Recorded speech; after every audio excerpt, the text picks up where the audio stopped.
Hello, welcome to my stream. My name is Pierre-Olivier Lévesque. I'm a character artist. I work in the video game industry in a company called Motive. It's electronic arts. Um, this is my second stream, so I'll continue where I left off last time. That's the girl I've been working on. I invite you to scroll down me if you want during this. If you want to download the ZBrush trial, if you don't have ZBrush, on the Twitch page there's a link. If you click on it, you're gonna arrive on this page, and then you can download the 40-day trial. So yeah, that's it today. I'm just gonna continue my girl. If you have any question, feel free to ask. It's gonna be a pleasure to answer. So yeah.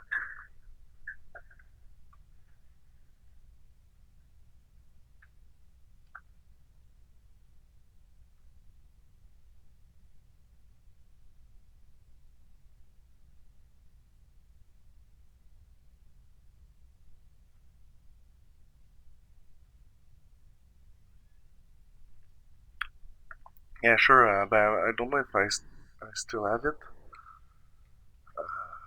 under like this is how I usually work. I start with a base mesh, and then I start to do those. This is my concept here. I'm just trying to find my shapes, and then yeah, I can move things around,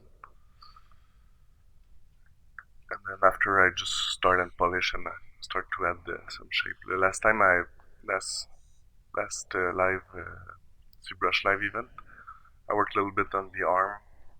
I'm not really happy with the design right now. I'm gonna redo it, but today I want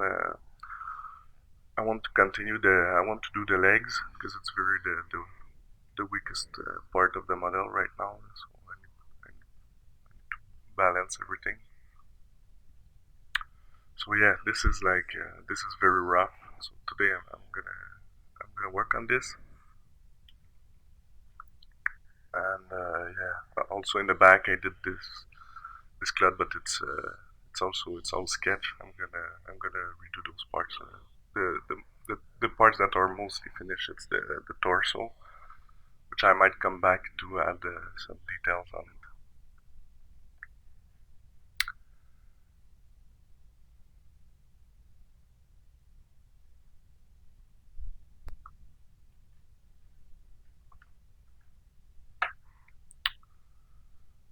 But yeah, unfortunately, I don't have the base mesh. I did this add to I did the add separately on another project. That's that's it. So yeah, when I start to polish the shape, let's say I use the topology brush a lot. So let's say I'm happy with this shape. I can just come here and quickly add some geometry.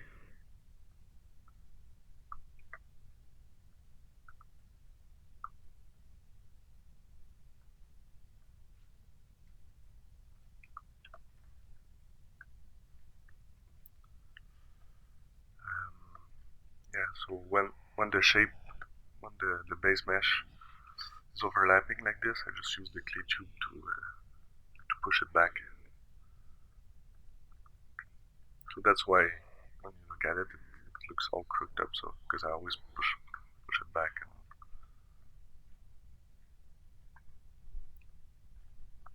I thanks Shifty. Yes.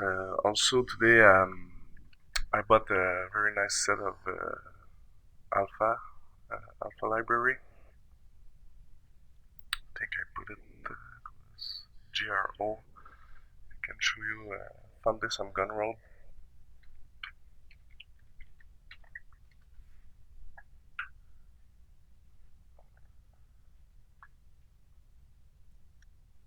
Yeah, it's from this guy. This guy makes a lot of alphas and stuff for Substance Painter, but it works very nice for ZBrush too. It's only it's only $5, and then you have a lot of alphas you can play and add some detail very quickly. So I'm gonna try to play with this. Like with my alpha library here, you can see there's some mechanical stuff.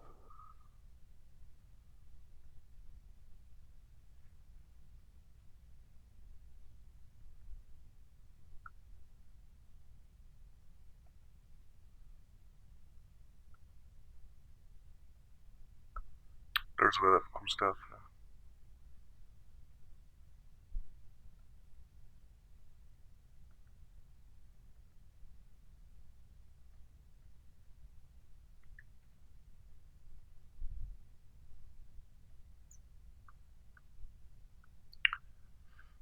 When I'm dragging alphas on my mesh, I like to clone the standard brush, so I don't mess with my standard brush. And I can just add the so yeah. Later on, I'm gonna play with this.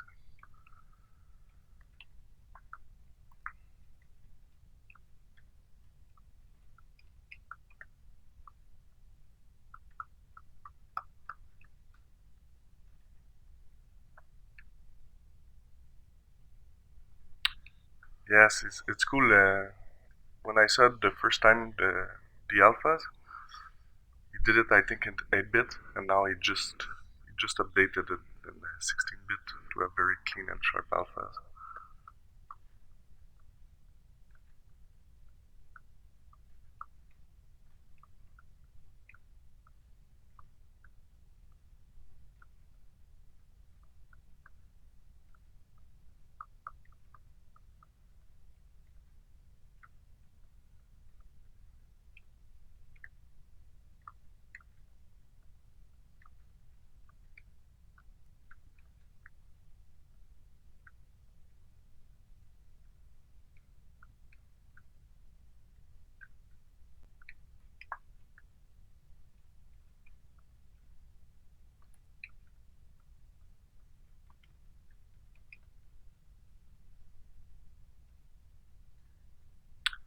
I'm working in the industry since 7 years. I've worked mostly in VFX industry. I did a lot of things. I started as a generalist. I did some lighting, did a lot of modeling and texturing too. Yeah, since 1 year, I joined the Motive Studio, Electronic Arts here in Montreal, working as a character artist for a very cool game, which is under NDA right now, so we cannot talk about it. But yeah, it's like I started to learn ZBrush by my own when I was at high school. I was like, I think I was maybe 16, 17 years old. But I was not only doing ZBrush, I did a lot of other stuff. I thanks Dark and Grim. Yeah, so I did I started when it was ZBrush version 2, I think. By the time it was not 3D, it was only like the projection master. It was very different.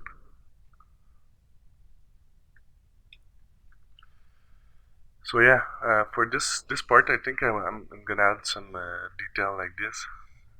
that's like alpha noise. So I'm just gonna save this one. It's under surface noise detail. If you go and edit, you can save your noise detail. I'm just gonna save it. I think I already saved it once, but I don't remember. And then for this shape, I'm gonna lay out some quick UVs on it. The UV master just unwrapped.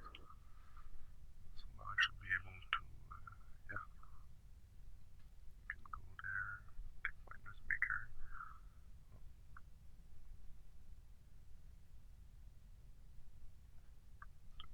Looks like it was already there. Just gonna lay out an UV space. Alpha scale, I can change the alpha scale, the strength.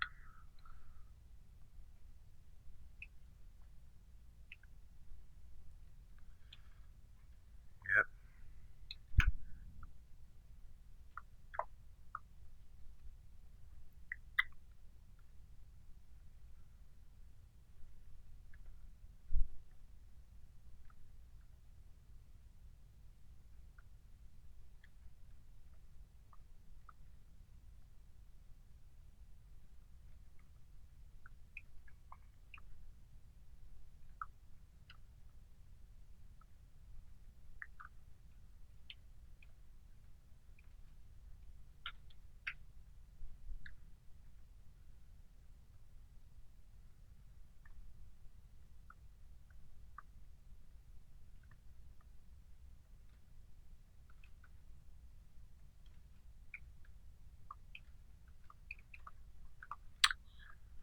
I use a lot of creasing in my workflow, even in production.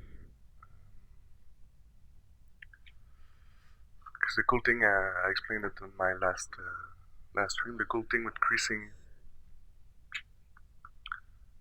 is that when you add edge loop like this, all the polygon goes on the edge when you subdivide. But with the creasing, when you subdivide, you keep pretty even topology across the whole model.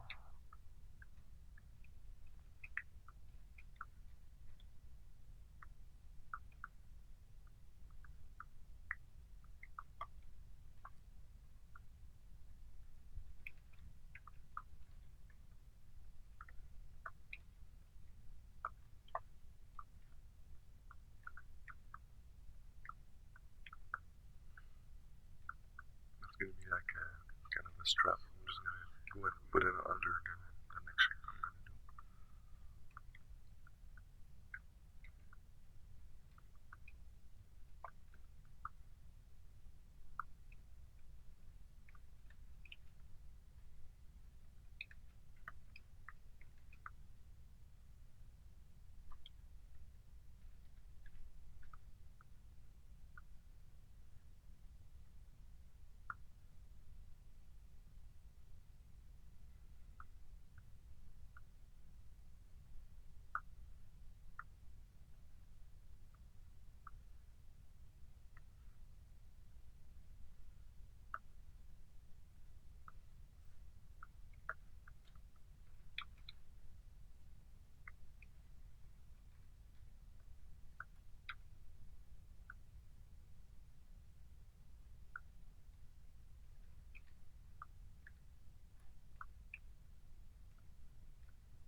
I like working in full screen too because I can see better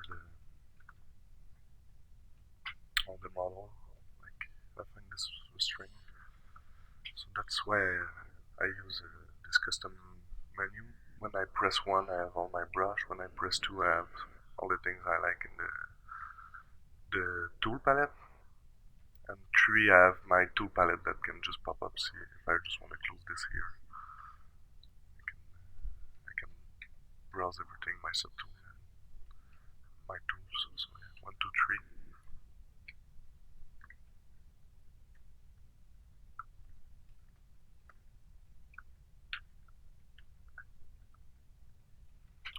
Also, like when I use the topology brush, sometimes the first level of subdivision it's a bit too low res.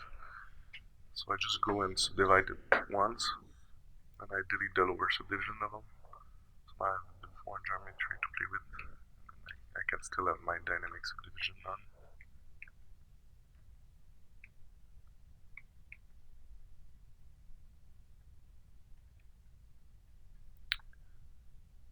Yeah, my mic. Thanks, Jonas. My mic is not really good. I can try to raise the volume.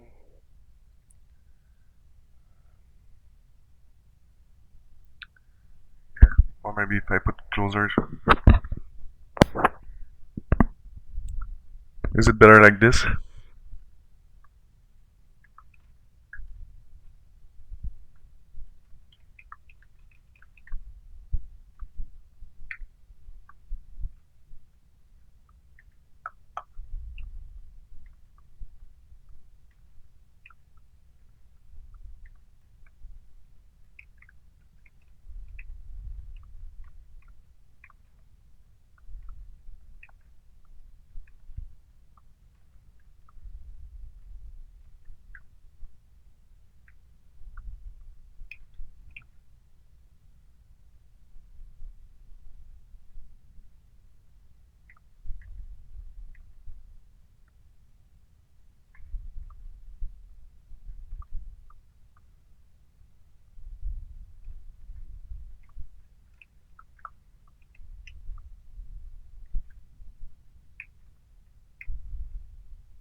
For those who don't know, I use the move brush, and if you when you use the move brush, it moves on the sides like this. But if you press Alt while moving, it's moving along the normal. I think I'm always moving with the Alt button on, so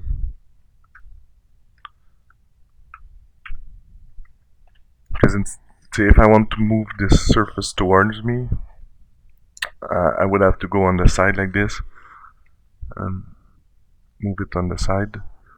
But with the Alt key, I can.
Don't want to interrupt, still learning ZBrush and curious to know what key you are doing for drawing your own selection of polygroup. Um, I use like when you create a mesh with the topology brush, one cool thing is that one polygroup for the top and the bottom, and one for the sides. I use Control Shift a lot. When you click Control Shift and you click on one of the vertices, it's gonna select the polygroup here. If you Control Shift and drag a rectangle in an empty space, it's gonna invert the selection. Yeah, and also it's on the vertices. When you Control Shift, if you click on a face, it's still gonna work because you see it highlights one of the vertices. But let's say you Control Shift on the vertices that share two polygroups, it's gonna hide everything else the two polygroup selected. So like this, see I hide the top. So if I press here, it's only this polygroup. If I press here, it's those two polygroups. And yeah, I use a lot the lasso tool, which is very good. And you can hit Control W. It's somewhere in the interface. I don't know. I just remember the shortcut. But it sets a polygroup for everything that is visible, which can be ND2.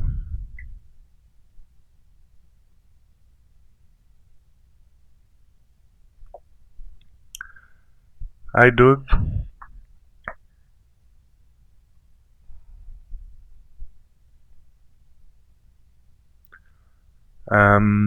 Yeah, I use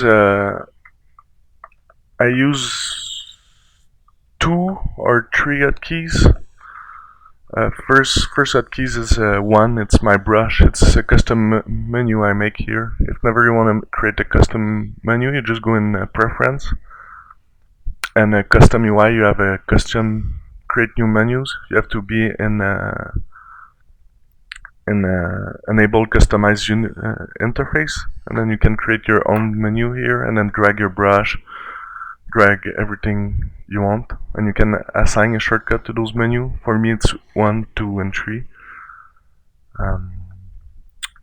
So yeah, that's basically it. And then I use some shortcut like Control W for polygroup, but I think it's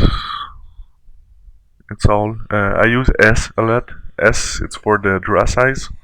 Just pop out the draw size wherever your cursor is, which is very handy. So that's S. Oh yeah, I did my own shortcut. It's Shift S. It's for solo mode. So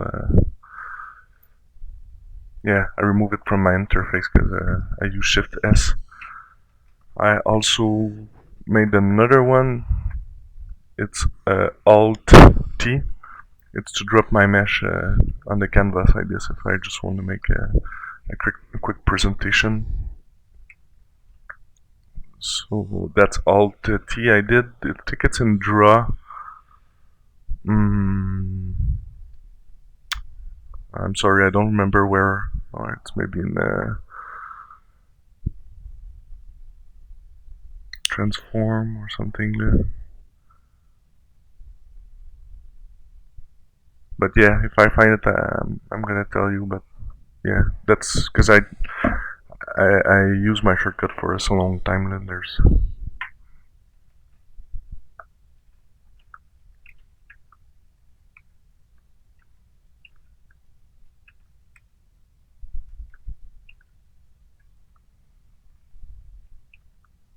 And also, yeah, one button I use a lot is Alt click, so I can select my subtool like this. If you Alt and just click quick, because if you Alt click, it kind of move the mesh like this. But if you just Alt tap, it's gonna select different subtool like this, so you don't have to go and browse in this list.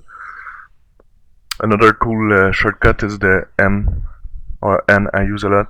If I want to go in a subtool I don't remember, you have like a better preview windows for all the subtools.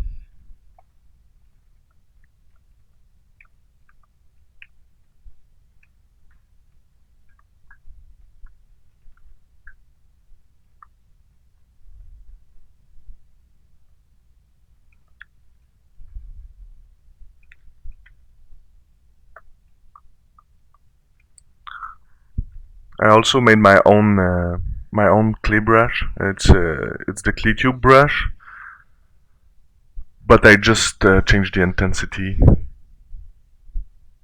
to 9, I think, and then the brush modifier. It's,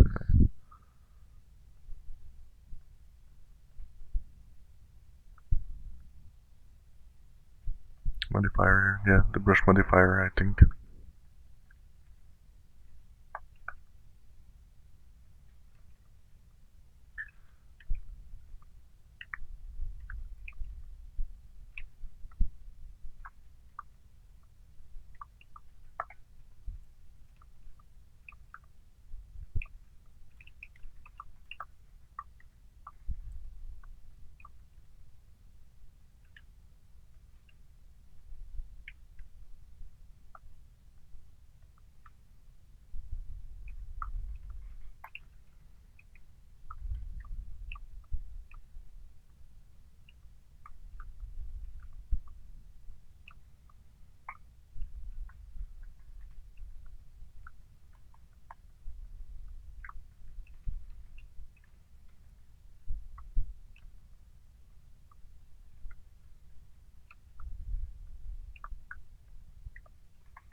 So yeah, here I kind of mess a little bit with my UV, so I can just go back in the Z plugin and then just re-unwrap it, because it's a plane, so it's very easy to unwrap.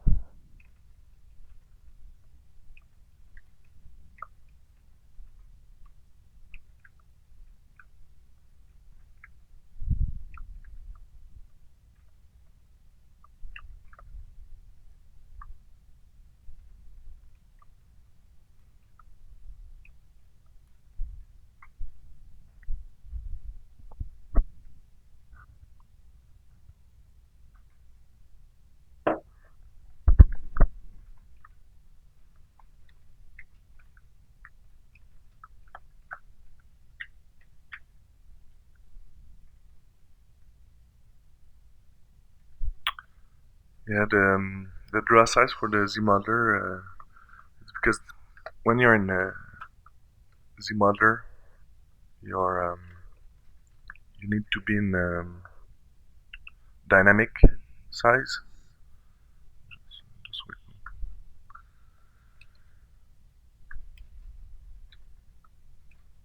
Yeah. It's because when you see this little dynamic button on the draw size, when you're with the Z modeler, I don't think you cannot get out of the dynamic mode, which means the brush size is always the same size. So when you zoom, you see the brush grows when you zoom out the brush. So it's always the same. Tries to keep the size dynamic. So it depends of the scale of your mesh inside the ZBrush. So if you have a smaller mesh or a higher mesh, it's gonna influence your dynamic size. It's like if your brush was in word space size, the word scale size. So yeah, it depends of the scale of your model.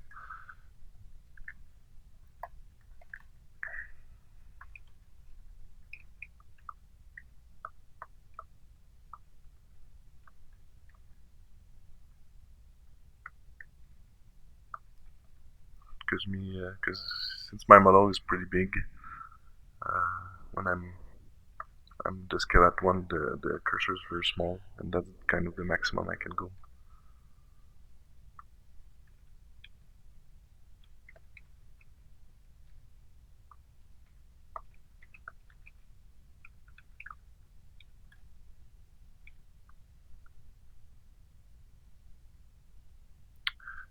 Yes, you have to scale your model. When quick tricks, I can show you some scale stuff I've developed. I showed this a little bit on my last stream too. if you start a model, there's a way to change the scale of your model without unifying it. Let's say you import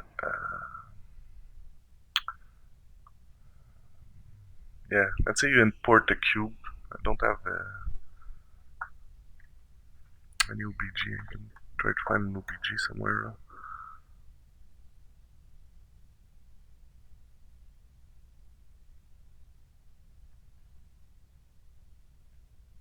Yeah, okay. So let's say you choose your polymesh here and you click import and then you import it. If you go in your export setting, you can see that ZBrush automatically adjusts the scale and some offset on your mesh. That export scale setting and offset, it's not only for the export, it's also for the import. So if you set a scale here, if I change the scale here and then I re-export, my object is going to be 700 times smaller. And if I import it, it's going to be smaller in my scene too. And that scale also influences the displacement map. If you change the scale, the value of the displacement is going to be different. So the tricks I found, if you go on your polymesh here, your sphere, and you automatically set a scale before importing it. So let's say I put the scale to 10. I find that also by trial and error, like in ZBrush, for a human that's around 6 feet, a scale of 10 is usually like a good scale to work with. So let's say I import it with a scale of 10. If you see it didn't did any offset, or it let the scale in, at 10. You see that my dynamic brush is acting very differently from my other model. Like my smaller is now this, and it goes big very fast. So yeah, that's what I was saying. It's relevant to your scene scale. So like if you check, if I do a Dynamesh with the default setting on a scale of 10,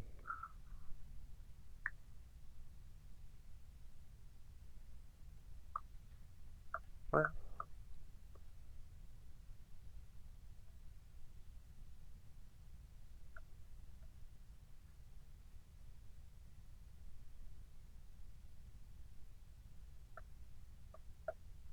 okay, that's because my scale is so small that I need to crank this up super high.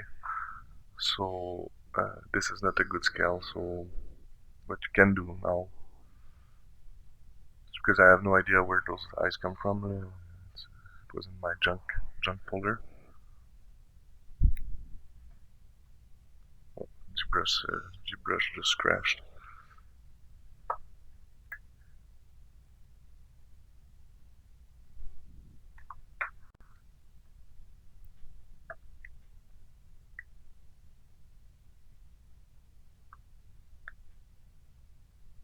So yeah, let's say I go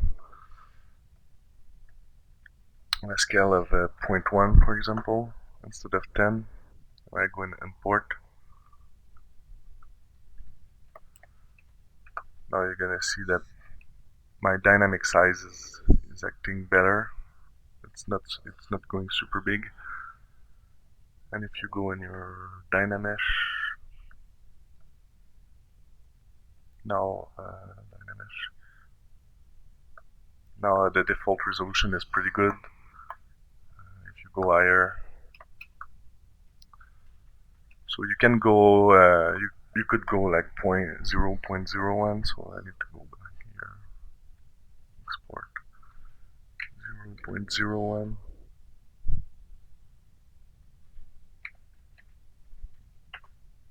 Here, re-import. So yeah, you see now the dynamic size is acting better. Dynamesh is going to be different too, again, because it's like in the ZBrush scene, the scale is different. So what it does basically, it's when you import your OBG, it's scale it to by times 0.01, and then when you export it back, it does the inverse and then it put it at the original scale. So you can work with this.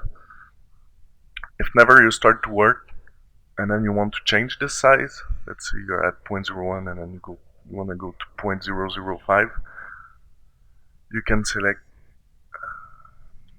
the star and just go to 0.05 and append your tool in it, and now it's gonna have the new ZBrush, the scene scale. So if I go like to 10, like I did at the beginning, and I append,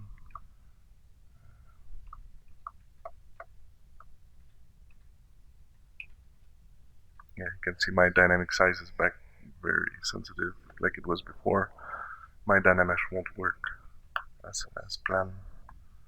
Like I need to have very high number. So let's say that I want it back. I can always just go and change the scale and then reappend every subtool in it. That's very useful.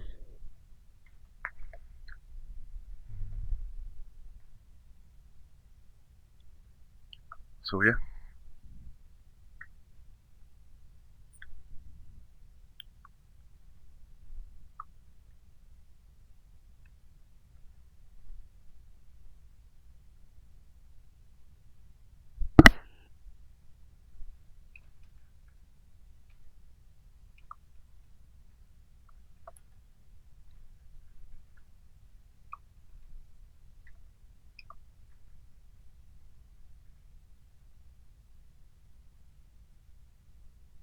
Yeah, it's a pleasure, man. Anytime. If you have any question, don't hesitate.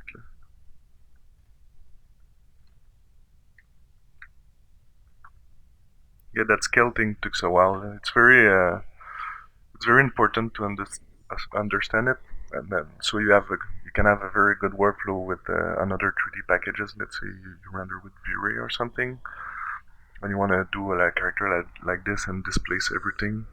When you understand that scale thing, displacement becomes very easy to do.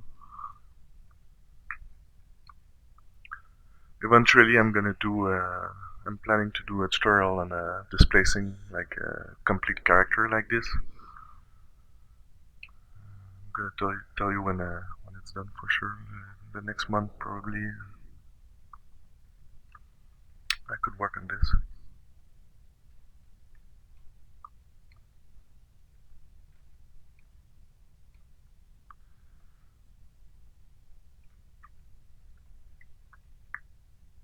Do you have any tips tackling art surface robots? Uh, yes and no. I always use the same technique. First, it's very important for me, and it's very useful to use ZBrush to just to sketch out your ideas. So if I want to do a robot, I'm gonna use a lot the trim dynamic, and then just start trimming stuff and move it. You can also there's a lot of tool inside ZBrush. Add quick cubes and then dynamize them and then so on. And then after the idea is blocked, it's up to you to check how you want to refine your surfaces. ZBrush has some very cool tool. The ZModeler is it's very handy. It's very fast to do some shapes with the ZModeler, to do some polygon modeling with the ZModeler. I use the ZModeler a lot. But yeah, just start with Dynamesh. Start sculpting your start sculpting out your idea. If you are good in drawing, just go in Photoshop, draw your ideas, and then start building shape by shape. But good habit is to start very low res like this, and then just sketch out your volume, so you're not stuck with all those shapes altogether. And then if you want to remove or adjust your silhouette, at least you already planned it.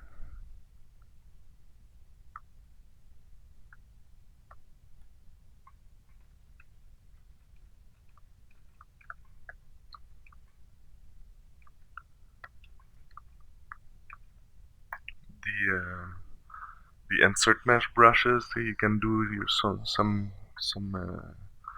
detail shape and then just make an insert mesh brush out of small shapes, tubes, pipes, etc. And just start dropping it on your mesh.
The Z modeler, you have the move infinite radius. That's very handy. What it does, it moves a whole edge loop. But what you can also do, if you alt click on it, it moves along the normal of an edge loop. So it can be handy. Let's say you do a strap. Yeah, I always do this. You can add an edge loop and just squeeze in a little. So it makes like this tension, this stress.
just I cannot find the orb brush usually.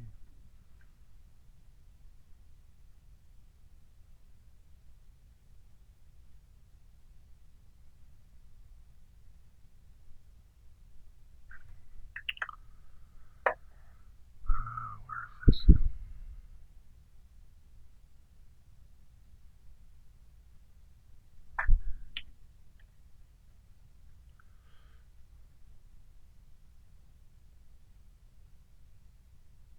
Yeah, there we go.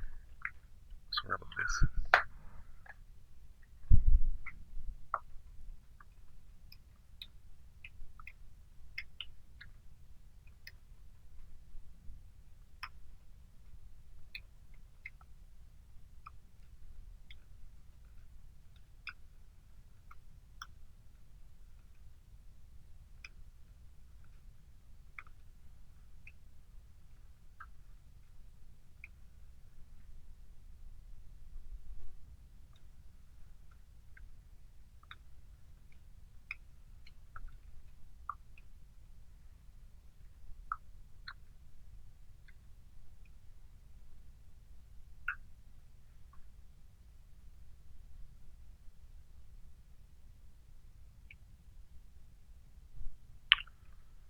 Yeah, I use ZModeler a lot.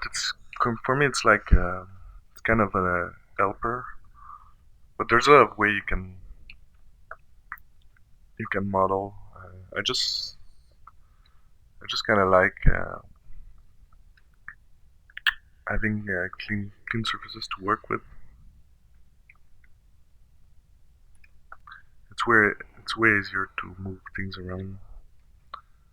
But sometimes I use Dynamesh, sometimes I use ZModeler. Depend of the complexity of the shape. Let's say, like if it's just a panel like this, it's easier to just go and do a quick mesh. But for some other stuff, I might choose other techniques. But yeah, the most of the time,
when you have a mesh with multiple subdivision level and you want to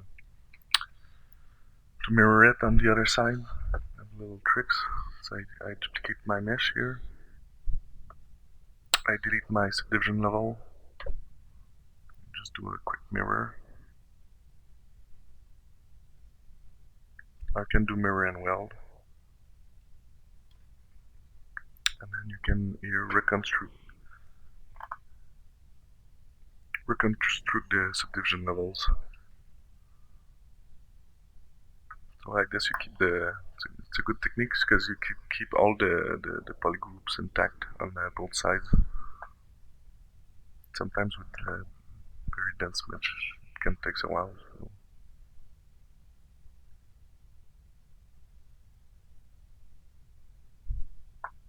Yeah, especially like the first subdivision level. I went a bit crazy on the polygon.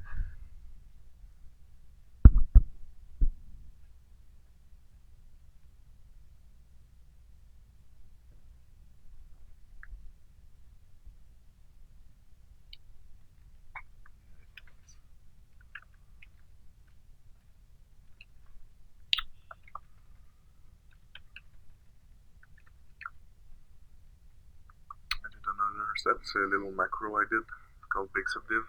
What it does is duplicate my mesh, remove the layers, the subdivision level, so I have just a little poly like this. And the goal what I want to do is to create a curve along an edge loop. So to do this I can uncrease everything and then just create a crease as a utility. So if I go and increase the complete edge loop here, now I can create the curve based on that crease. So if I go take some basic ZBrush, I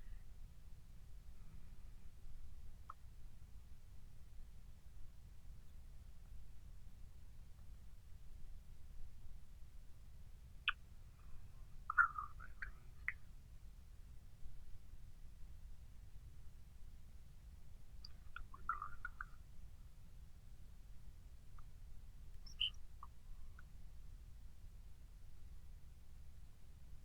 I'm just gonna create a text a second. I always need to clean this.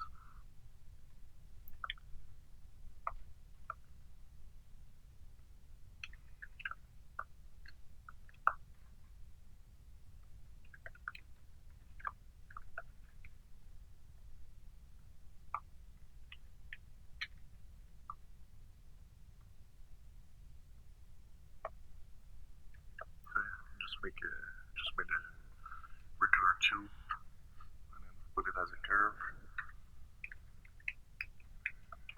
now I can come on my utility shape. I think it's in stroke, curve function. You can frame the mesh on the crease edge, so it's create that curves the crease edge. And just delete the other stuff.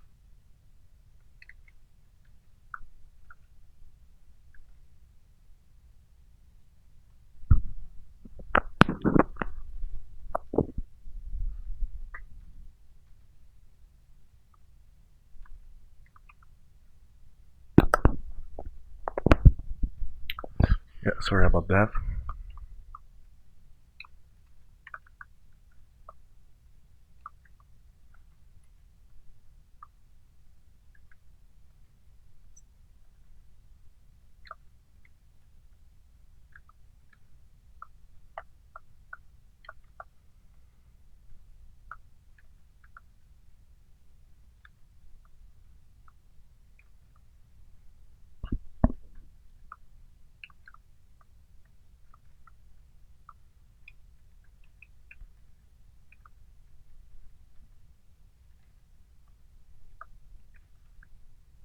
At the transpose line, if you hit right click on the last handle here, it inflates the whole mesh.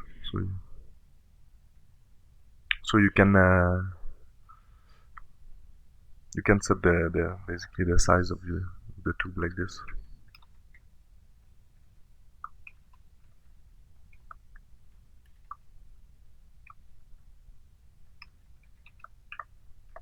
Also with the Z modeler I like for tubes just to create one or two crease edge, makes them a bit more interesting like this. Then you can delete an edge in the middle.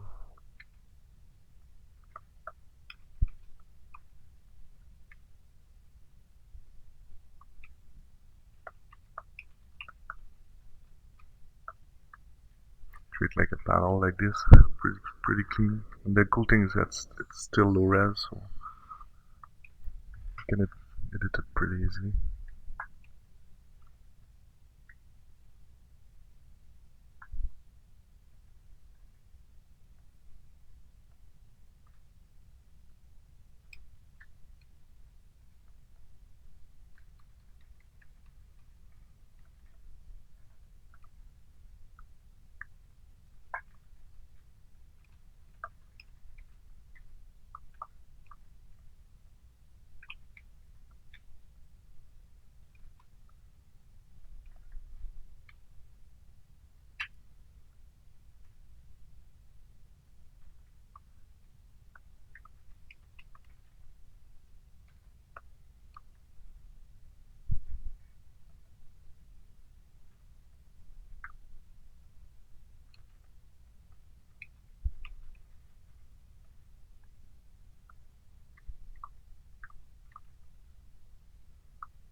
Hey Wolf, thanks man.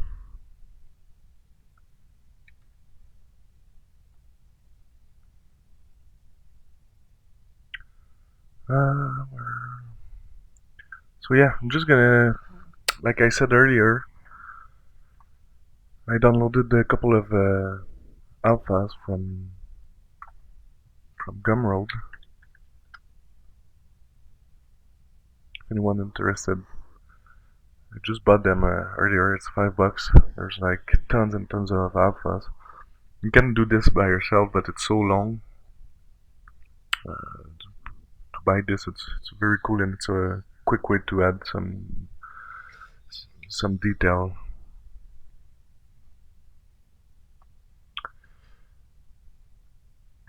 Also, cool tricks with the lightbox. Can show you this quickly. I've uh, I've created um, a folder here in my D that I share with me everywhere. That's all my ZBrush, like my alpha, my brush, and some other stuff. And if you go in your ZBrush folder, see program file, Pixelogic ZBrush, and you go in your Z alpha, for example, if you create a shortcut of a folder, it's gonna work. So you can, like here, it's a shortcut to this folder. So I just create shortcut like this. I have everything in one place here, and I can just borrow this everywhere I go. So if I go in my alpha, I put those brush here. So I have no idea what they looks like. So it's gonna be some trial and error. I guess I'm gonna have to find which one I like. There's some pretty cool stuff.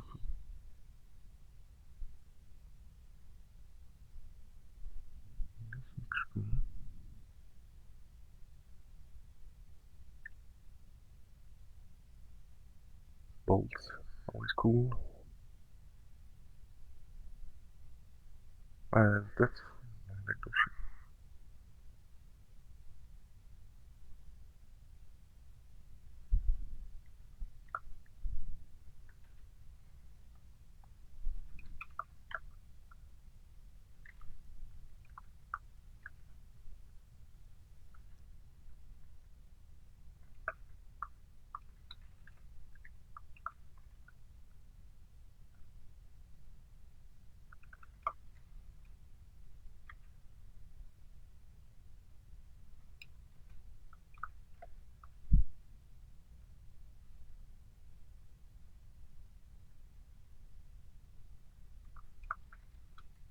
Yeah, that's pretty awesome.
That's a folding brush I used to create my clut wrinkle.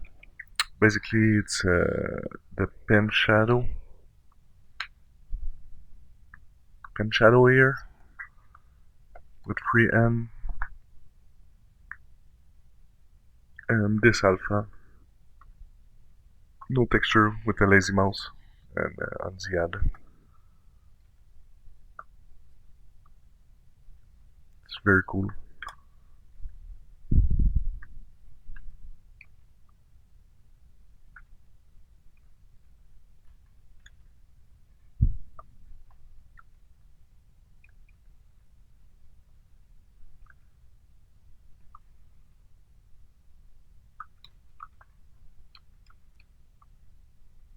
Getting some stress.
Whoa, what happened to my knee?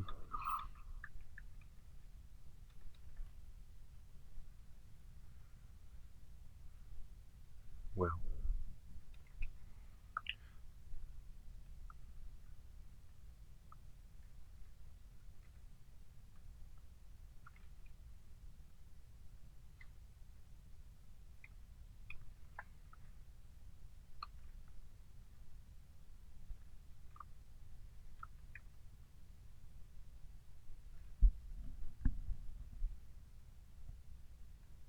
I thanks Artist Future.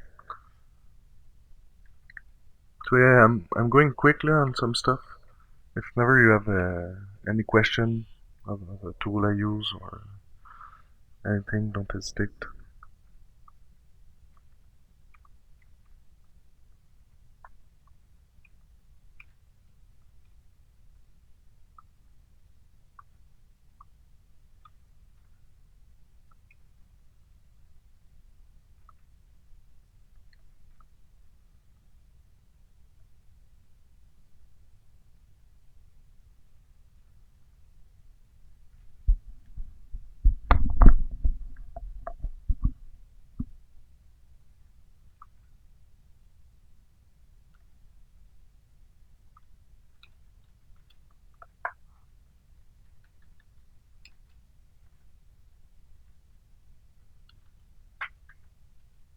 Usually, when I'm happy with the shape, I usually subdivide it.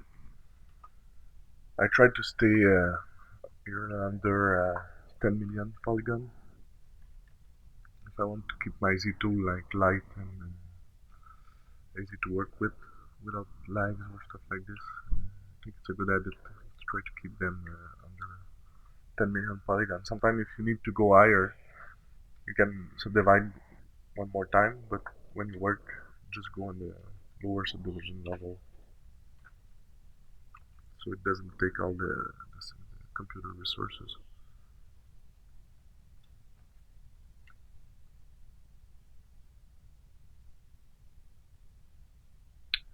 For unwrapping, I use but first the Z plugin here, the unwrap is very powerful.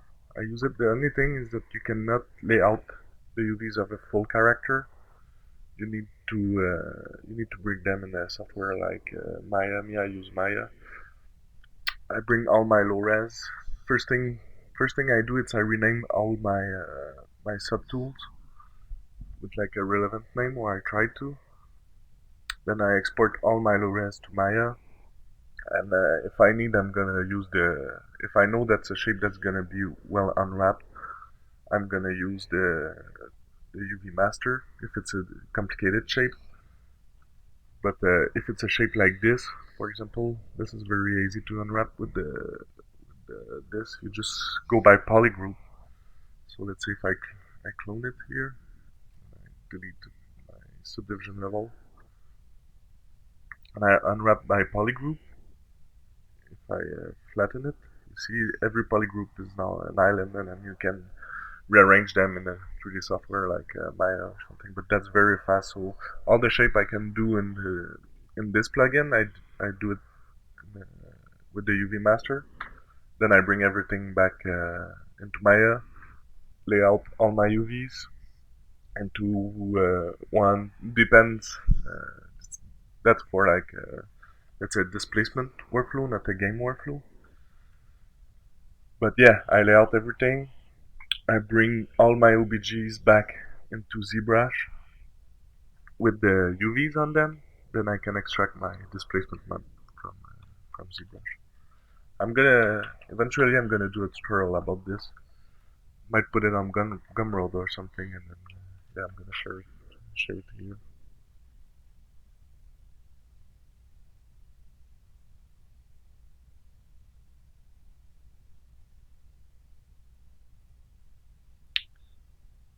Oh, there's some.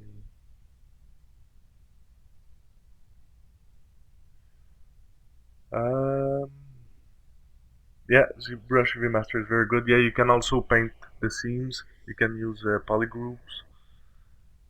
It's just that you cannot lay out all the pieces together. That's the only thing. So that's the only part I bring in Maya, and then I bring back everything inside the ZBrush.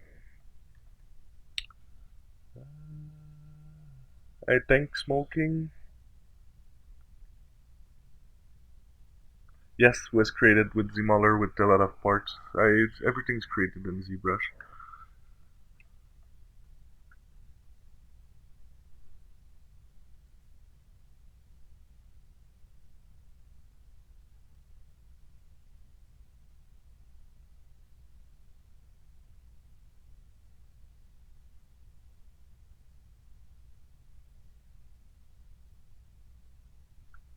Yes, ZMoller is pretty very powerful, very quick to do some shapes, and it's the cool thing is that you can mix it with any other ZBrush tool you want, like the polygroups or panel loops, or so it creates like tools that doesn't exist anywhere else.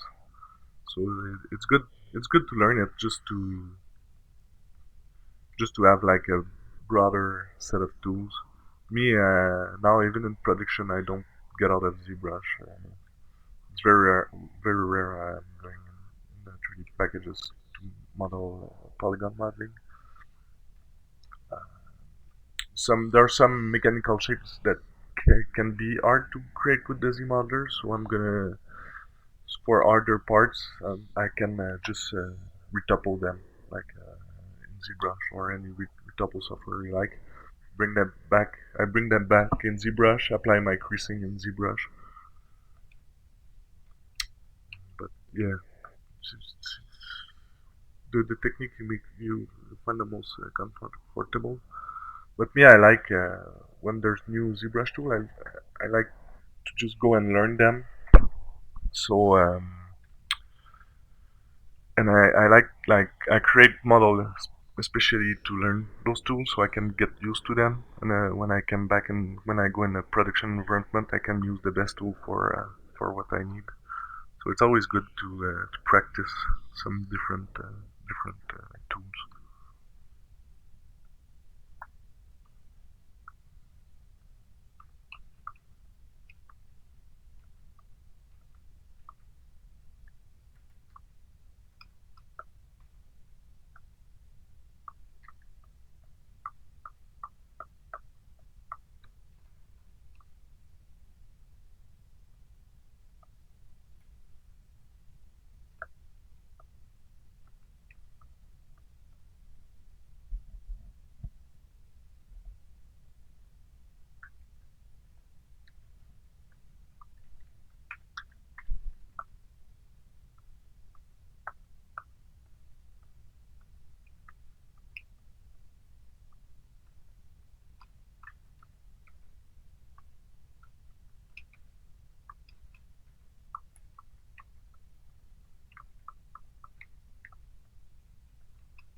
deleted. I just delete my base mesh.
But one thing to know when you unwrap character like this, the more you have good topology like this, the easier it's gonna be. That takes seconds to unwrap, even in Maya or in ZBrush, whatever software you use.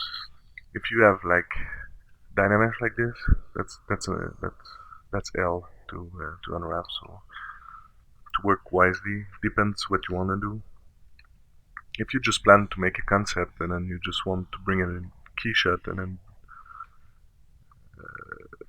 texture it in Photoshop, for example, on only one side of the character, you might just don't care about getting dynamics. But if you want to bring in Maya and use displacement and then texture it, so you can have like turntables and stuff like this, might be important to work a bit wisely. Or retouple maybe after you finish your work.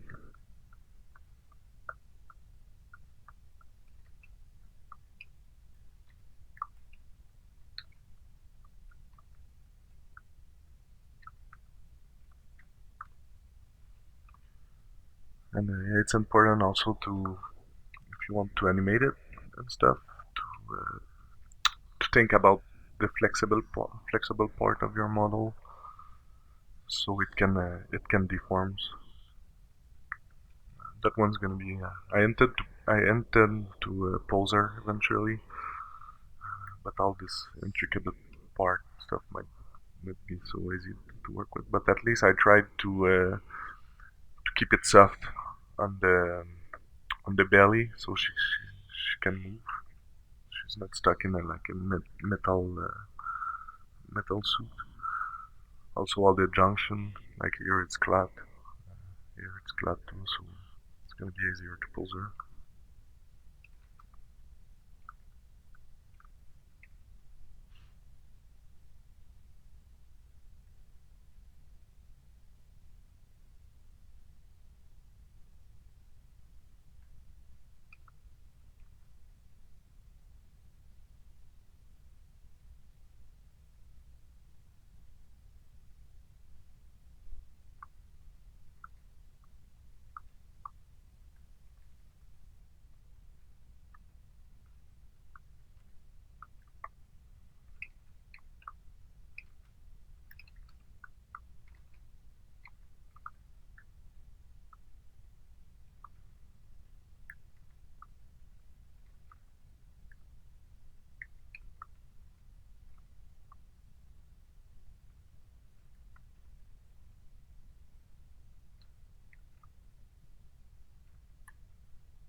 Oh, I did the airs.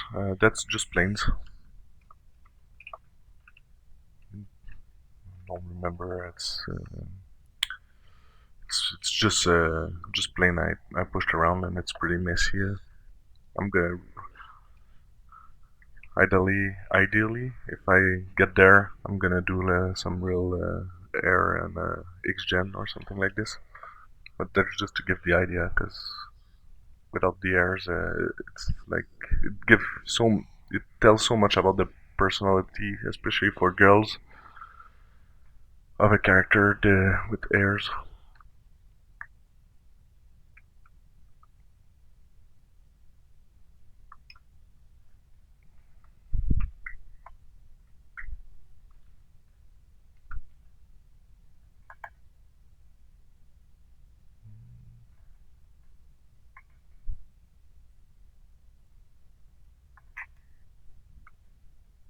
Yeah, it changed everything, but it's temporary.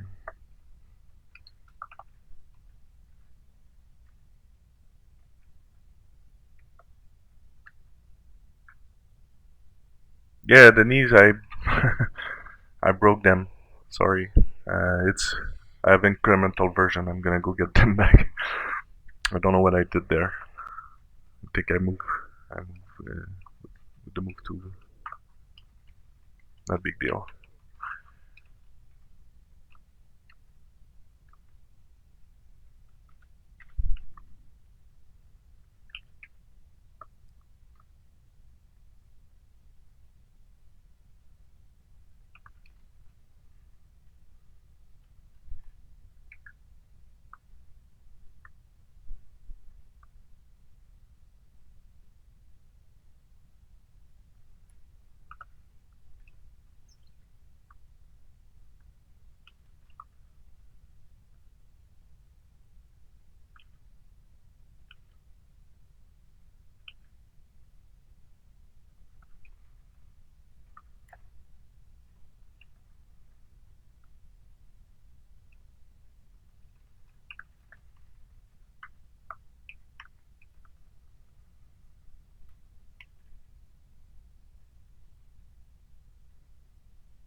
Is it hard to learn ZBrush?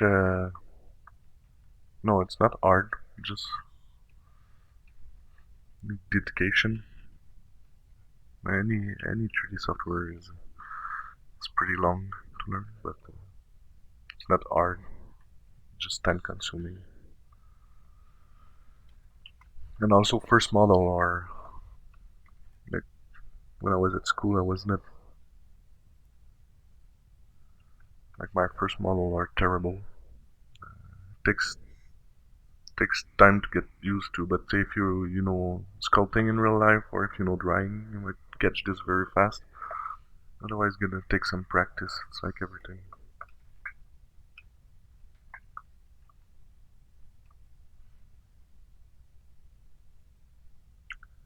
Is this a game character? No, not really. It's a personal project I'm working on. It could be a game character, but I would have to retopple everything. So I might just bring this in a renderer and then texture or do displacement maps. I find also the result of a render like V-Ray, it's easier to do good quality, like a real-time renderer. You can do pretty awesome result, but it's that more. You need to cheat some stuff, like you don't have like subsurface scattering, ray traced and stuff like this. It's just more time consuming since it's a personal project. I'd rather spend my time on what I like to do.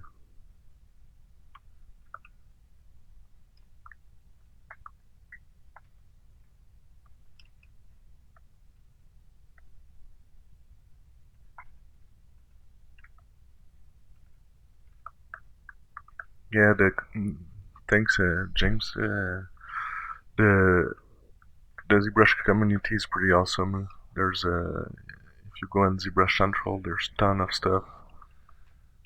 ZBrush is really good. The Pixelogic is really good at being close to the community and then help the users. If you go on pixelogic.com, you have tons of tutorials, so everything is there and it's free.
In a production, in a professional environment, how many days it takes to complete just the high poly version like this one? That really depends. Me, I work in a game studio called Motive. It's Electronic Arts. It's a brand new studio in Montreal. It depends. I spend a month on a character where I used to work before, but usually I would say like a month for a principal character. The high poly is pretty good. It depends how much detail you have on the character too. Otherwise, it's like I would say that the rule of thumb it's pretty 2 weeks. Uh, like it goes fast because when you work in a production environment, you work all day during 8 hours. Like when I work at home, I barely work like 4 hours a day. So yeah, like 80 hours maybe for a character like this. Maybe a little bit more because it's very intricate. And also another thing is that I don't have a concept. I'm concepting while I'm doing this. That takes a bit longer. If I would have a concept, it would be a little more straightforward. So take a bit less time. But yeah, usually it's like from 5 days to 10 days. We have to sculpt high polys, and it can goes to 3 weeks. After 3 weeks sculpting, it start to be long.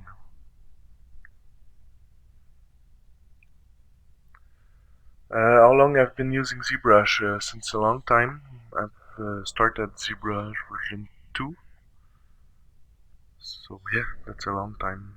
But I didn't use it like 100% of my time because I was doing it at high school, and when I was at high school, I was doing websites and other stuff like this, other computer stuff. Like I did some programming too on my free time, and then from time to time I was doing ZBrush. And then when I came in the industry, I started as a generalist in a company called Moko Studio. We worked on movies like Underworld, Awakening with Kid Beckinsale and Riddick. I was a generalist there. I was doing modeling, textures. I was using ZBrush from times to times. Yeah, and then when I saw the character modeler working, I was like, okay, that's what I want to do. So I focused my career on being a character modeler. So then I started to do like a lot more, like during nights after work. Well, if I wasn't doing ZBrush at work, I was doing it at home, a little bit like I'm doing right now. And yeah, I would say maybe more than more than 7 years, but from time to time, it's like not full 7 years.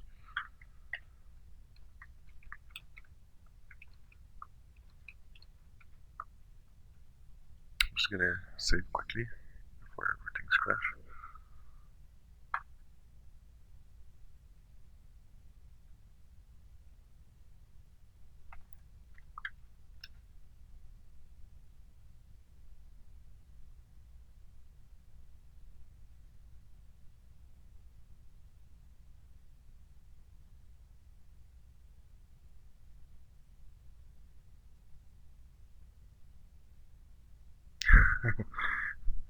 Yeah, sorry, but I listen music. I just don't put it on the stream because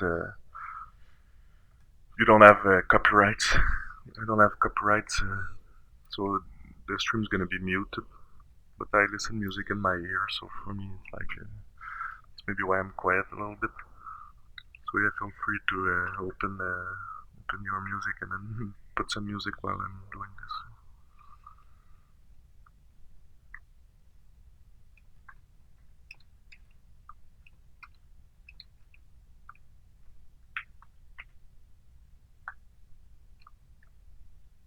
What's my favorite part of ZBrush?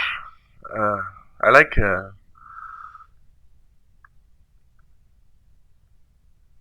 like when it's the concept phase, like when I'm roughing out the character. This is very fast, and then ideas comes to life very quickly. After when you've done like let's say those legs, it's a concept, but it's all screwed. But when you've done the concept, after it's the polishing part, that can it's also fun because the character is taking shape slowly. But yeah, the concepting phase, like in Dynamish, it's very fun.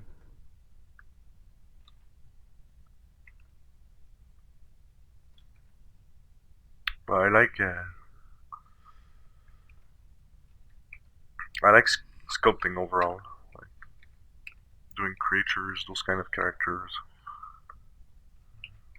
When I'm not doing any sculpting at work, sometimes I'm doing textures or whatever there's to do in the production. I have some rage, and I just come home and start to play around.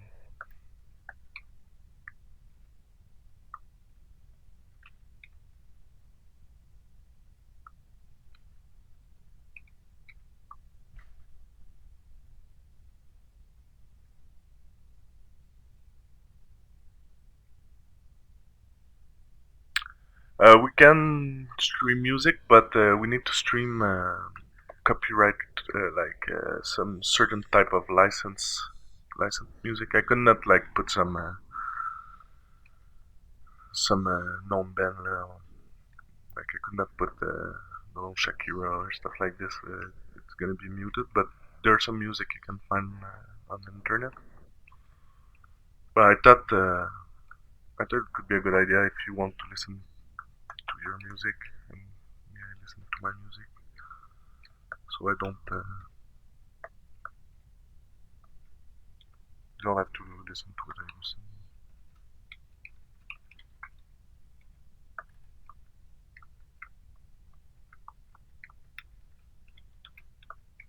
I think last time I used was 9 Inch Nail. It's creative free license music.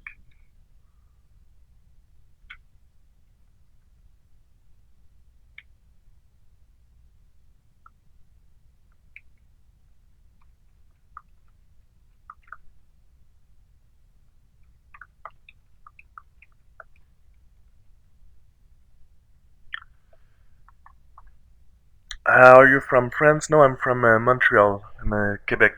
But yeah, I'm French, so it's close. Do you use Zsketch for any concepting?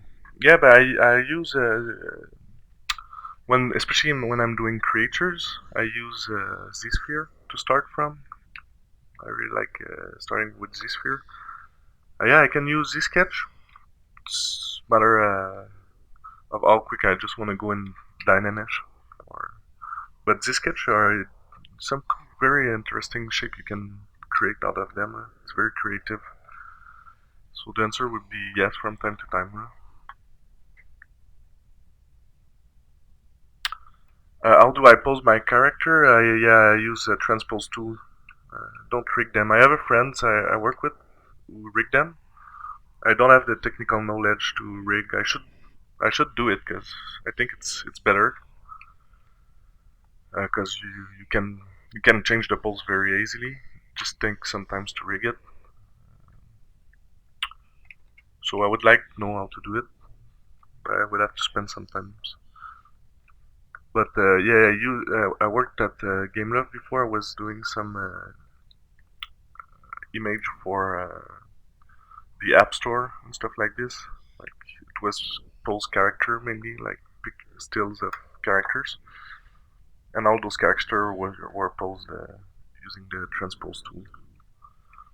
What I do when I pose it, I take a human, like a naked human or whatever, a base mesh, and I pose it before, so I don't have to pose it with all the shapes. And when I'm happy with a pose, then I just do a T-pose master of my character, and I overlay it over the base mesh. I just posed before, so there's less trial and error like this.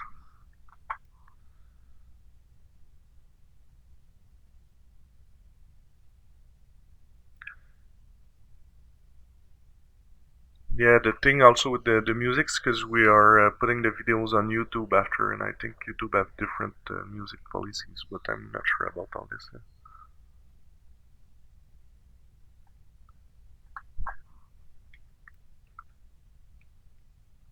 Yes, I tried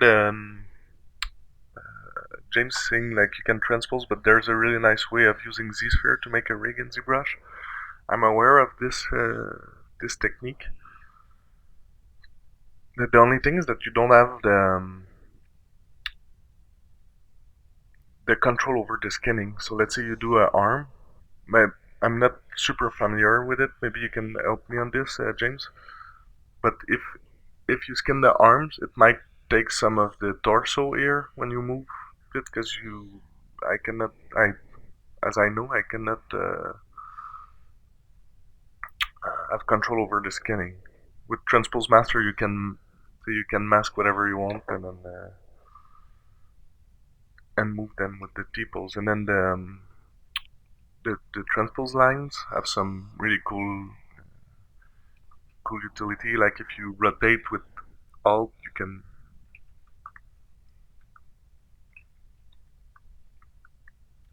can kind of, let's say that's a finger. You can do like a pivot point, like if it was a bone or something like this. So it's pretty powerful too. It's a matter of taste.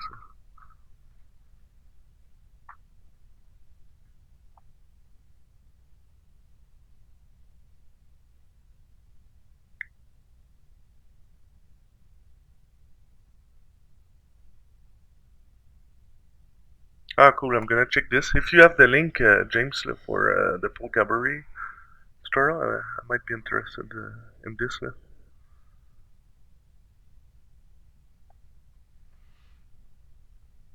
Thanks, Matura.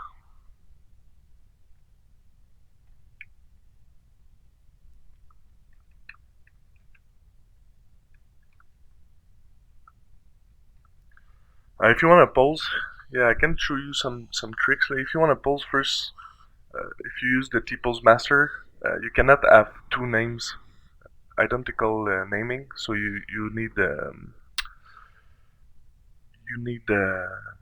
incremental like this, or like, and it you just cannot have two names identical. So just rename everything. Then in the plugin you can go and launch the transpose master here. When you click on it, if you have like good naming, I did the macro like just before the stream went live. I did my own macro. There's a script too. You can I download. There's a plugin from called Nix Tools. You can batch rename things, but it was failing for. I think I had some special character like the copyright character or like the square character in my naming, so it was failing. So I did the macro. I can show you quickly. I can give it to you if you want to.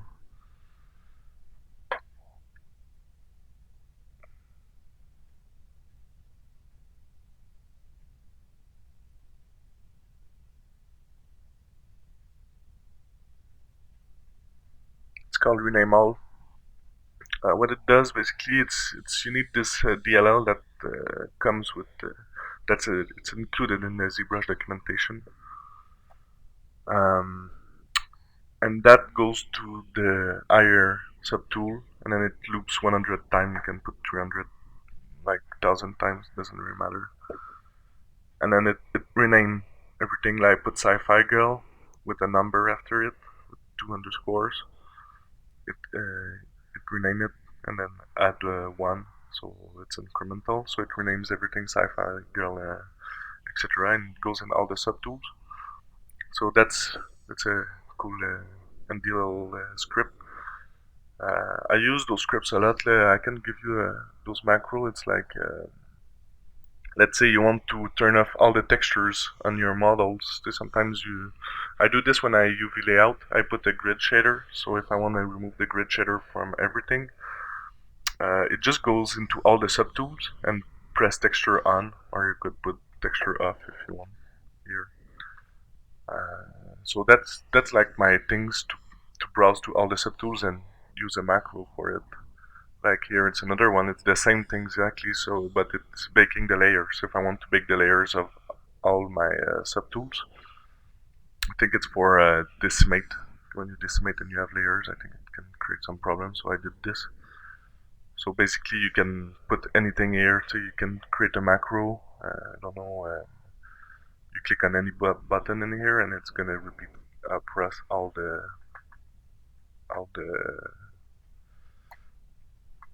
the subtool.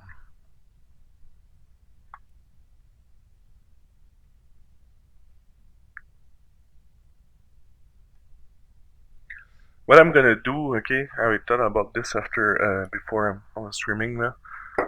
I have a website. It's called oligraph.com. I can just send you the link, or I could do a ZBrush thread, but I think I'm just gonna put a new page on oligraph.com here, and then I'm gonna share everything I talked about. I can share my UI. I can share my macros. The last event I shared my UI. Someone asked me this. So it's not there yet, but after the streaming later, I'm gonna put a page there with everything. I'm gonna put my macros. The macros, just if you don't know how it works, it's very easy. You do a new macro. It's gonna ask you if you want to initialize ZBrush. You just say no, and then you can start pushing button like whatever, colorize, store, morph, target, and then you finish your macro here, and then you can just save it in your desktop, for example. Yeah. And then if I go in my desktop, I have this text thing, and then you see I press tool the colorize, so you could just copy it. And after, when you want to create a macro button, you just go in your program file ZBrush folder, Z startup. There's a macro folder here. You see, I have some subfolders, so you could go in the subtool and then create a new text file, like rename all, for example. And then if you want, like, you could paste the colorized in here or whatever, and then when you run it, it's gonna run it across all the subtools.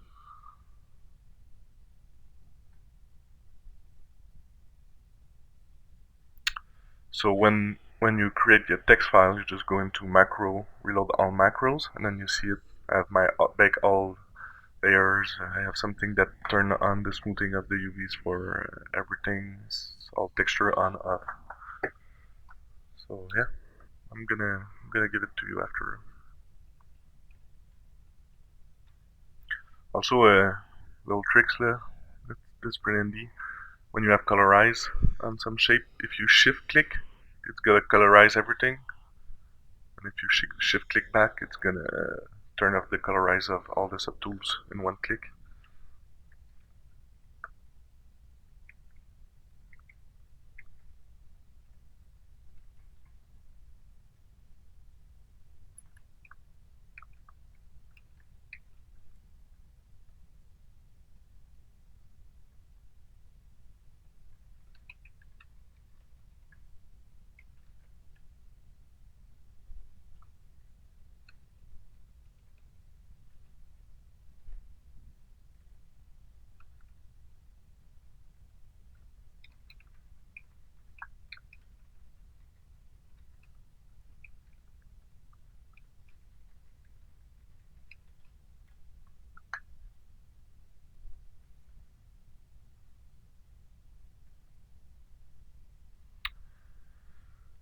So,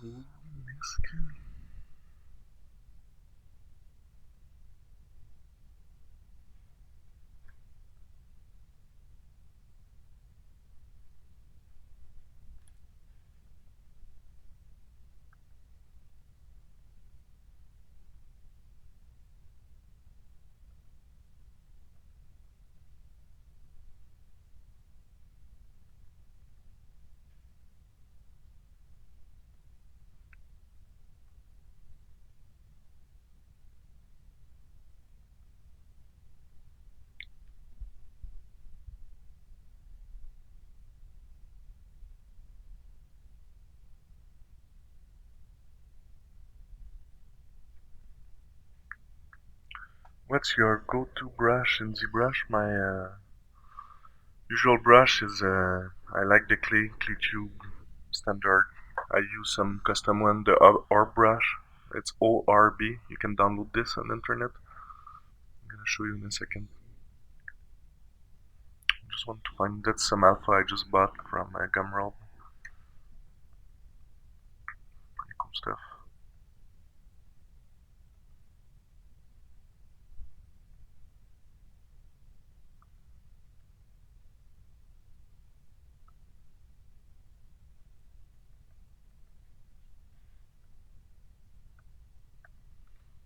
So yeah, that's all my brush I use. I've moved standard Z modeler.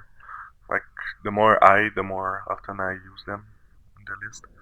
It depends if I'm doing creatures or art surfaces too. I have a clay TT, it's a clay tube but with less intensity. It's very good for anatomy. Clay build up, like to create some worn and torn, inflate, magnify, them standard pitch. I use a lot to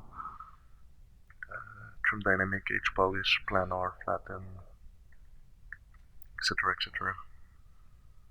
That's some folding I downloaded. It's Selby brushes, and then all the masking, and then topology brush, light curve, etc.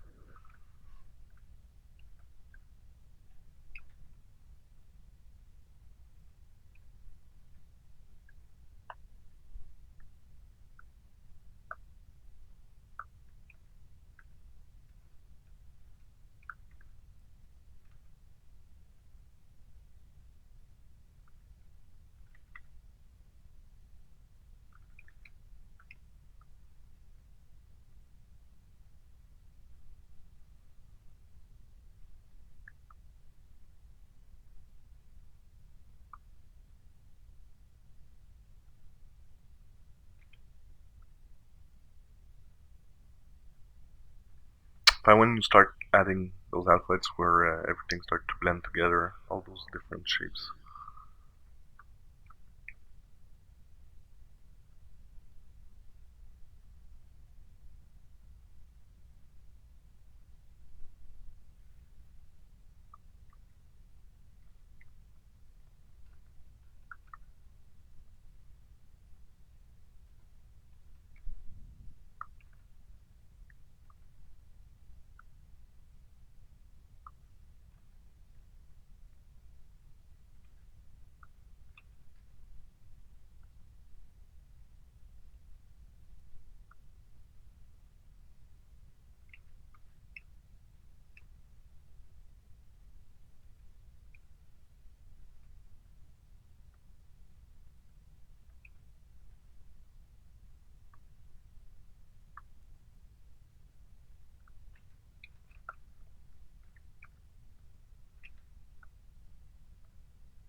Oh, crash.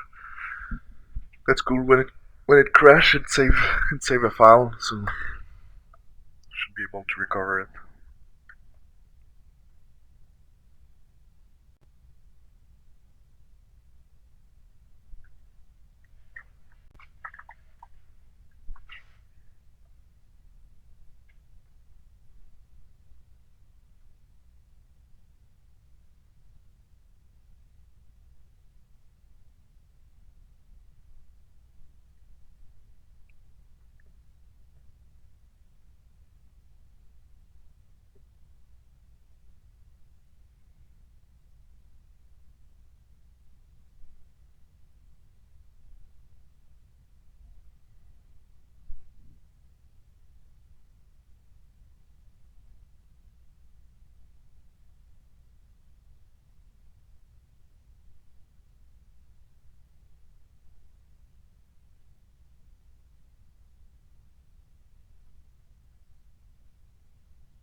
was corrupted. Oh boy. Yeah. That's not good. That's the first time I saw this.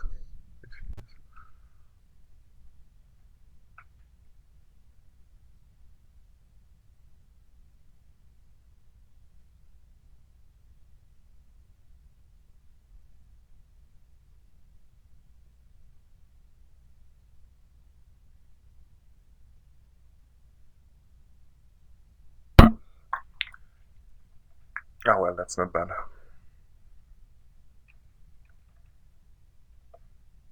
While I'm there, I'm just gonna go grab my knees.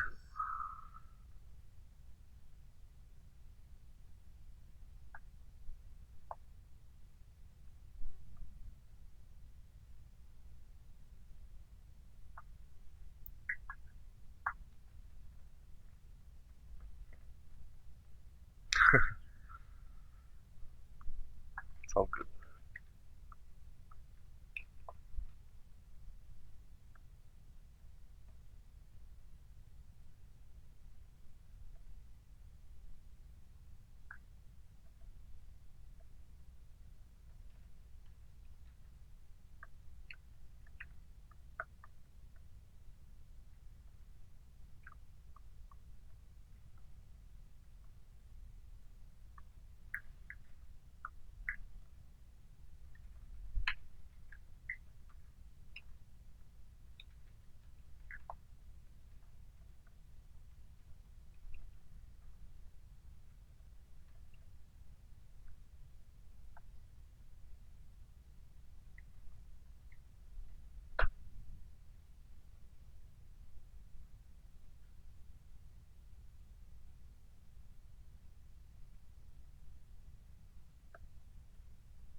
Hey, hi Ashley.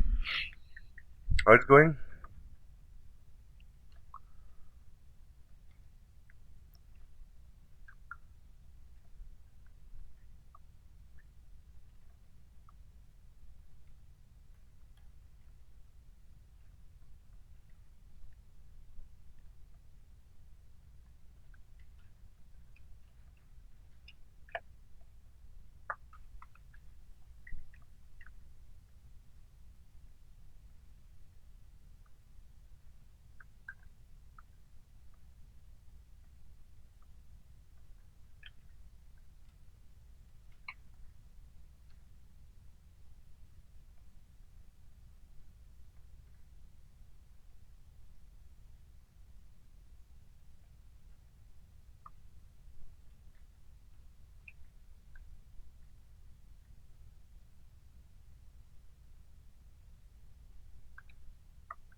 I Louis Louis Diniz. No, I didn't start from zero today. Just work on the legs for today. Um, it's been a while. I'm working on this model. I'm just polishing. Like that's kind of the rough I'm doing, and then I'm starting to polish. I still have to do the legs, the arms, the back, the cloth. So yeah, still a lot of work to do.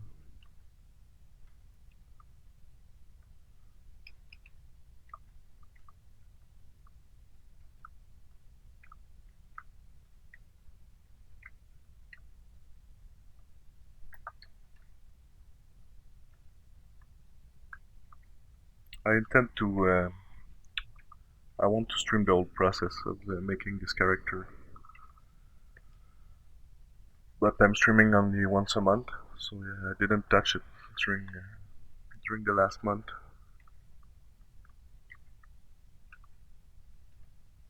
So it's going slowly, but it's gonna get there.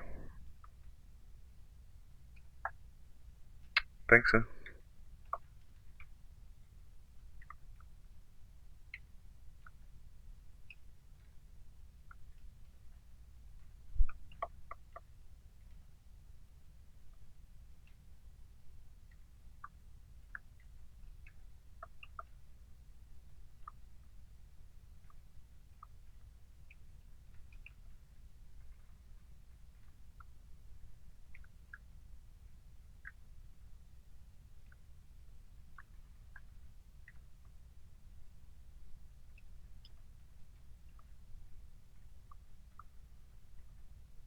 I can show you where I start from. You can see the dates. That was the 13, 13 the last time.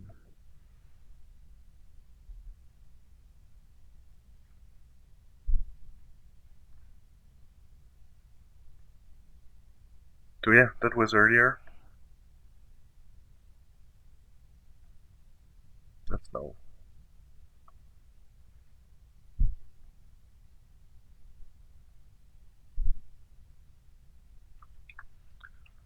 It's slowly taking shape.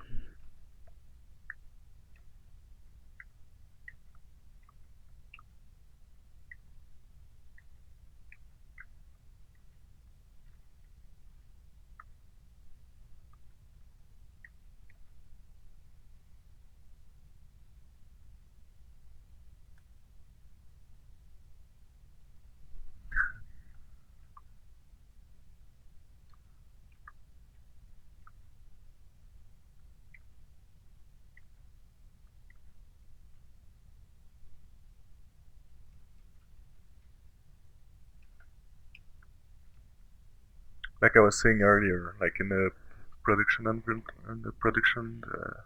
environment, it could take me from 2 weeks to 3 weeks to create a model like this.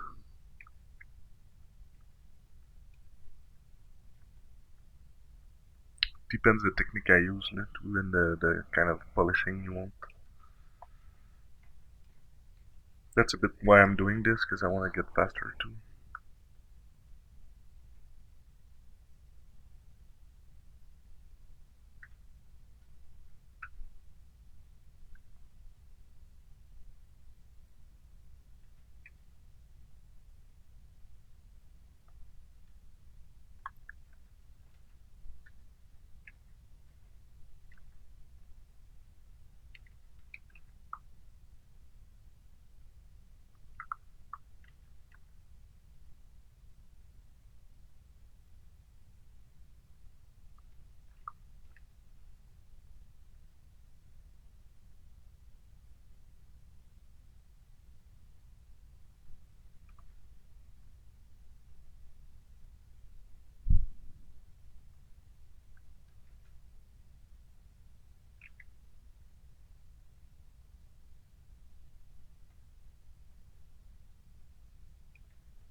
So yeah, sometimes when you when you forget your symmetry, you can always. What I do is I just go on the highest subdivision level. I delete the lowest subdivision level. I mirror and weld, and then you can reconstruct the subdivision levels. Like I was saying, cool thing is it's keeping the polygroups on both sides when you use this technique. Because you have another one in the Z plugin, Subtool Master, you can mirror stuff here, but this one doesn't keep the polygroups when you use it.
Uh,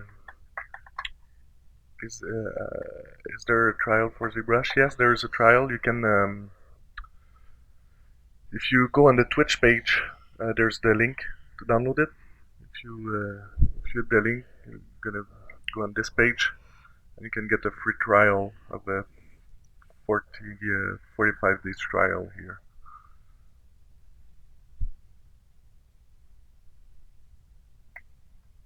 I'm just gonna delete some stuff.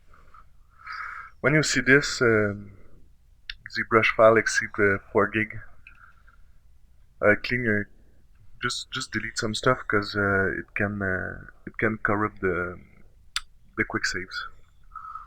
When quick saves save and then you don't have this warning, should be fine.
Thanks, Julio.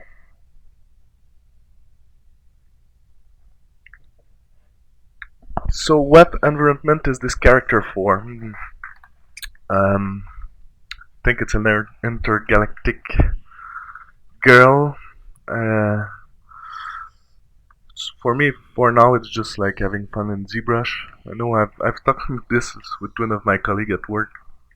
I've talked a lot about the fact that I should, and I think I'm gonna start doing it more on my next character, like create a story about my characters, like where they come from, what's their purposes and stuff.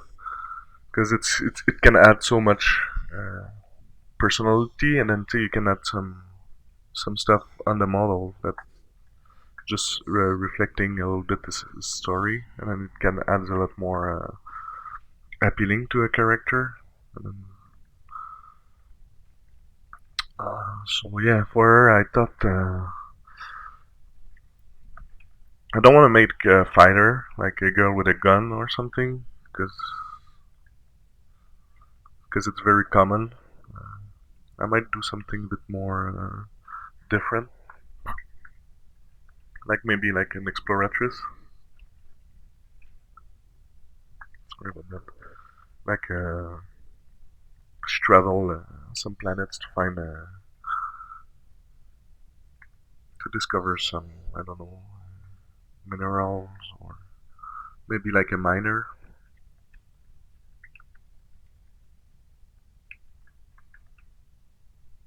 But I'm gonna have to think about it.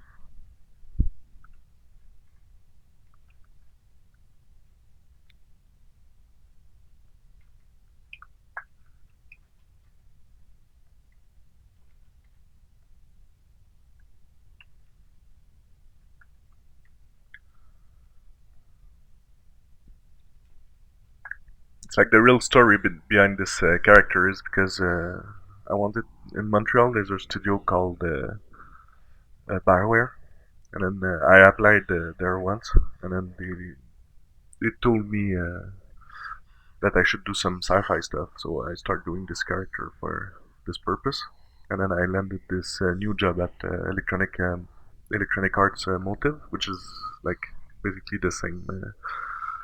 We are just beside Bioware, so that's pretty cool. But yeah, and then I started it, or now I don't need, and I don't really want to go back to go work to Bioware, but I started there, so I want to, instead of just starting like 10 million project and never finishing them, I wanted to finish her.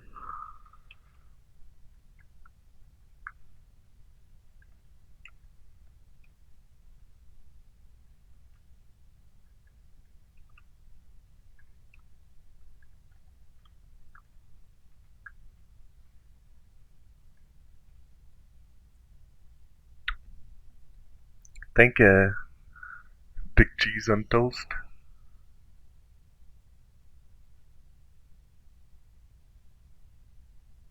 Do you know if the company you applied for does any spaceship or props for space? I cannot really answer this because I'm really sorry about this, but we're doing something highly confidential. We're under NDA. The project is not announced yet. It's a very very cool game. It's gonna be massive, but yeah. But I guess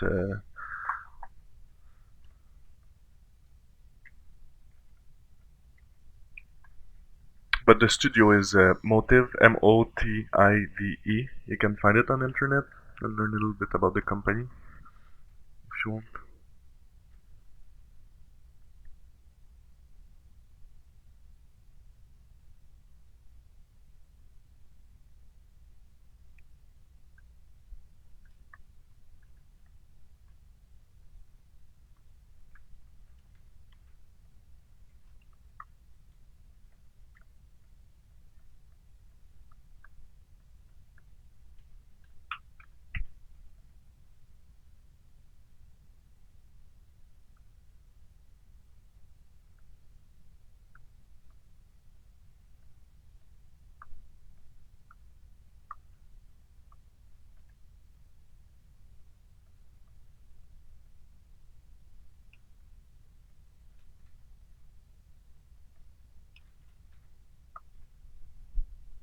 Yes, exactly. Motive Studio. It's a new company in Montreal. Electronic Arts just opened this. It's with Jade Raymond. It's a very well-known person in the video game industry. I think she was producer on the first Assassin's Creed, and she was head of Ubisoft Toronto Studios. And now they hire her to start this brand new studio in Montreal. It's very cool place to work. I'm very happy to work there.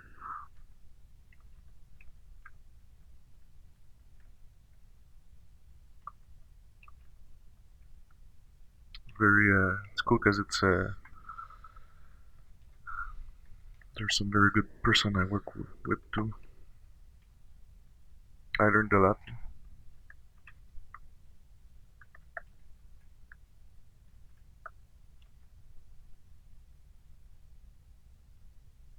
Yeah, he is a very good employer. If you're looking for them, they treat well their staff,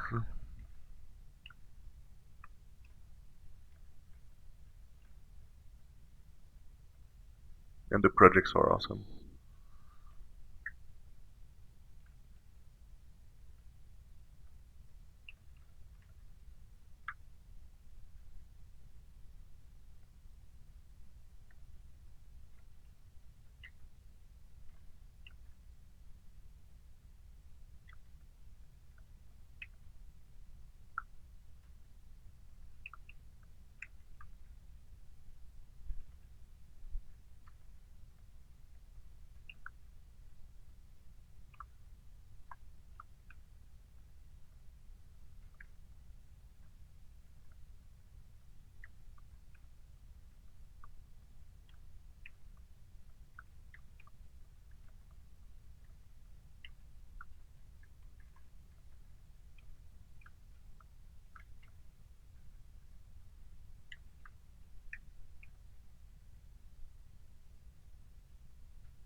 Hey, Kunder, thank you. I've been working this for a while because I'm not working often on it. I start to work. I think it's like last year or something, but I didn't touch it since last month. So like I'm doing bits and parts sometimes, but I would say it's maybe 80 hours of work.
Yeah, those alphas, like I said earlier, um, I just downloaded it from Gumroad.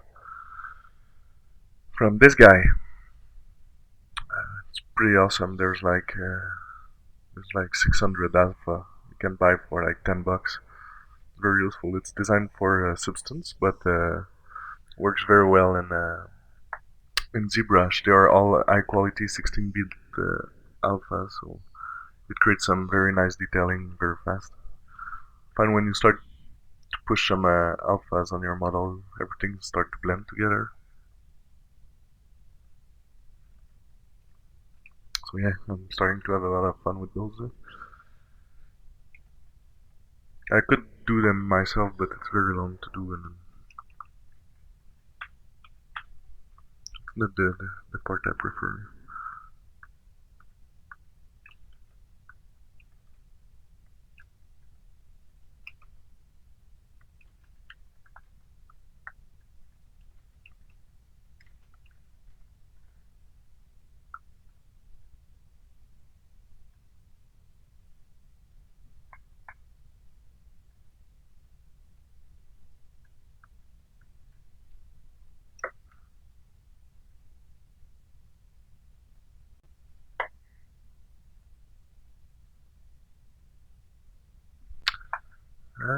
Well, ZBrush crashed from time to time, but the it saves files when it crash, so usually don't lose much work.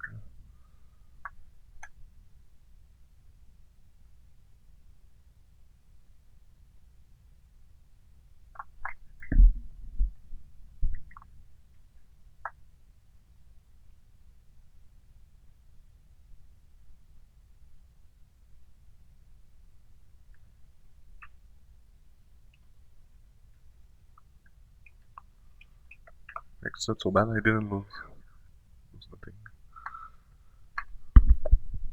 I'm just gonna save it.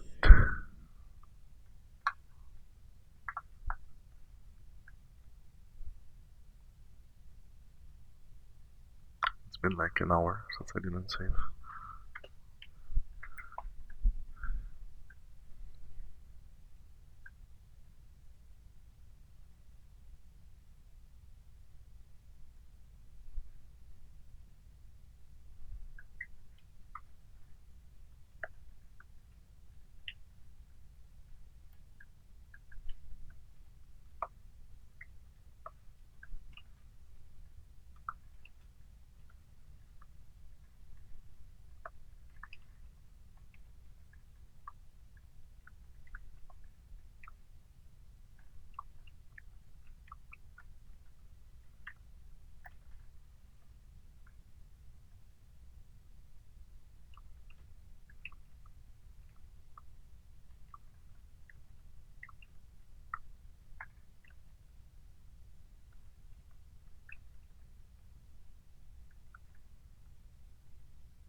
just as a note, I'm gonna finish in 10 minutes at 4 o'clock here in Montreal. If you have any question or anything you would like me to show you or techniques, don't hesitate.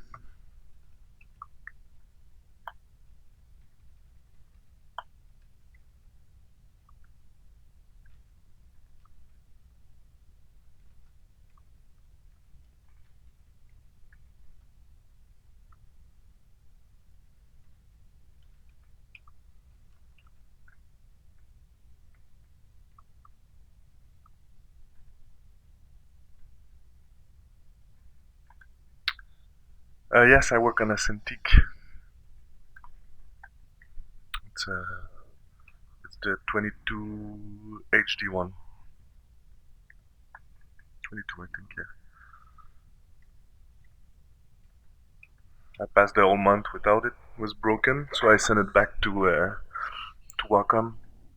Took 2 or 3 weeks. They repaired. I think it was the LCD panel just burned on an area of the screen. But I had the warranty. I still had the warranty on it, so yeah, I sent it back. And now I just got it this week.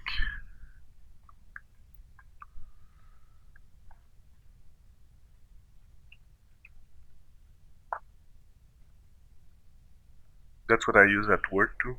So I like to have the same support at home that I use at work. So I don't have to like kind of rehabilitate my my drawing every time I come back home or work.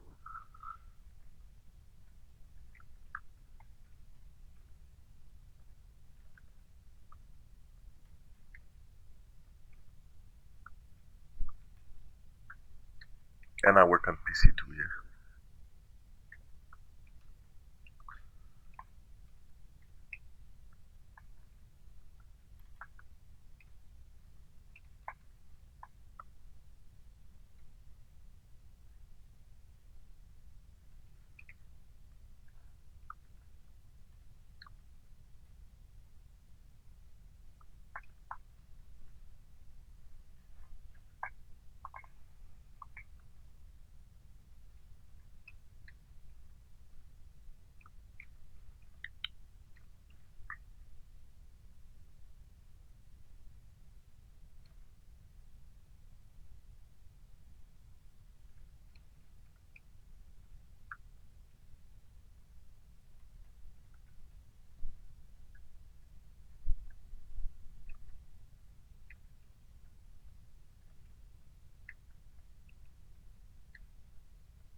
So yeah, I'm starving. So I'll stop here.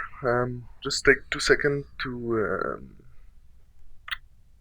tell you that there's gonna be a lot of stream all the week. Don't miss it out. There's a lot of super talented artists. There's some new streamer also coming. Tuesday there's Paul Gabbery who will do a Did You Know That with some feature we're not used to use in ZBrush usually. And at 6 p.m. there's gonna be Michael Pavlovich. I hope I pronounce it well. So that's on Tuesday. So yeah, don't miss it out.